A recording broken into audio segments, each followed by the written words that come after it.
Hey, we're back again. This is my fourth attempt. For some reason it keeps shutting off, so if it does it this time, I shall know that I'm not supposed to be doing this. Well, it's a lovely day again. Today is Maundy Thursday, and for many Christians it's going to be a very strange Maundy Thursday this year because of the lockdown, and we won't be able to celebrate communion and fellowship together as we would normally do. I must admit, to my shame, it's only since I retired that I've actually celebrated Maundy Thursday as such. I suppose I let the busyness of life take over my life, and the significance of Maundy Thursday never really had any major meaning to me.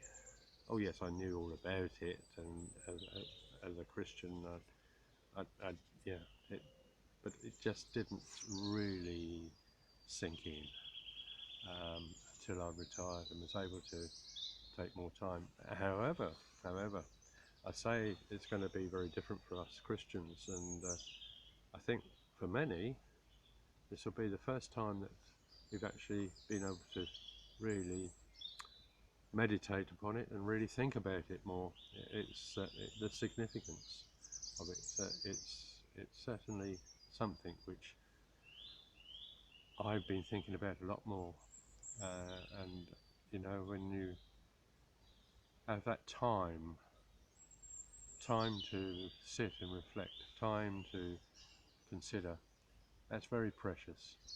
So yeah, this last meal that Jesus took on in his life on earth anyway really comes to the fore today. That last meal with his disciples, the Passover meal, but the meal that he asked us all to remember, and the symbolism. You know, meals are incredible. I'm sure we've all got meals that we can remember, take us right back. I can remember special meals. I suppose it's Christmas. Surprise, surprise. But yes, I can remember having Christmas dinners at 57 Mount Zion, Tunbridge Wells, which is where my granny and my Auntie Vi lived, and where my dad was brought up and lived as well.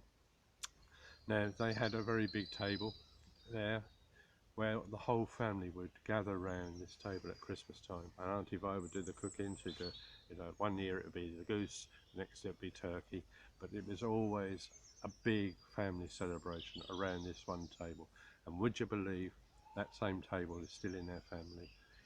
After Auntie Vi passed away, Jenny and I had it for a while, and then we've given it to Jacqueline and Stuart, and they still use it for get-togethers and family get-togethers around that same table, which can tell so many stories. But it's those meals we can all remember, isn't it? And that's what Jesus was asking us to do, asking his disciples to remember him at this meal. And he gave us those symbolic signs for us to remember him by. The bread as his body, the wine as his blood. You know, those things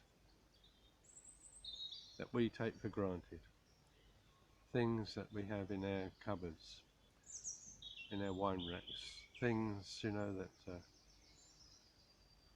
are just everyday things, but come together for a very special, with very special meanings for us at Holy Communion, and especially on Maundy Thursday evenings.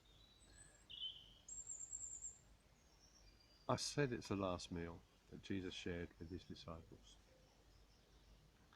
and it is one that we do all remember, and remember just what his sacrifice was and why he was there and what it did for us. But of course, there was another meal one which I always find very significant for me, and that was what I call the breakfast on the beach. After Jesus had risen on that Easter day, he met up with his disciples on the beach, on the side, on the edges of the Sea of Galilee. The disciples had been out fishing. They'd really, you can imagine, hadn't it? It was terrifying for them. It must have been absolutely bewildering and terrifying for them all at the same time. The one thing they knew about, or the one thing that some of them knew about, was fishing. And I do agree, fishing does help you get together things. I love a bit of fishing. But anyway, what I'm really trying to say is that that's one meal. I call it breakfast on the beach. The disciples have been out there fishing, nothing really, caught a few, but when they came back, they found Jesus already there. He'd got a fire lit, got a fish on a spit, he caught some fish, and he sat there and he ate this fish with them and they shared a meal together, breakfast on the beach. And of course it was at that meal, after that meal, that Jesus commissioned Peter to go out and take the message to the wider, to you and I. So yeah, today, let us remember that special meal that Jesus took with his disciples on Passover evening, where he shared his body and his blood in symbolism, so that we might remember just what he did for us. Have a lovely day. God bless.